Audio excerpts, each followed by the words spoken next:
आज मम्मीने सकाळी नाश्त्यामध्ये डोसा किंवा आंबोळी काही म्हणा तुम्ही ते बनवलं होतं.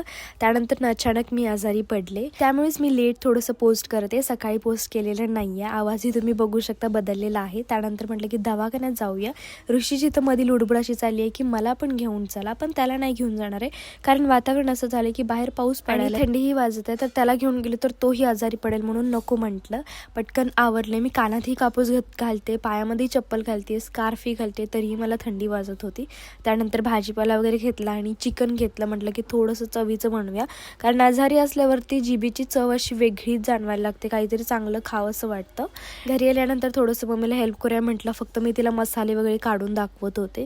त्यानंतर ती चिकन वगैरे बनवायला लागली. तिने मला विचारलं की काय बनवूया, तर मी म्हटलं की तळलेली चिकनची बिर्याणी बनव. तर ती म्हटली ठीक आहे. ती तिची पद्धतीने बनवत होते आणि मी किती प्रयत्न केला तर मला तिच्यासारखं बिलकुल नाही जमत आहे.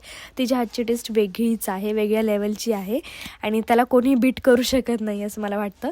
त्यानंतर मस्तपैकी जेवण वगैरे केलं. छान झालं होतं जेवण आणि तिथल्यावरून मी माझ्या घरी निघाले. की बाय.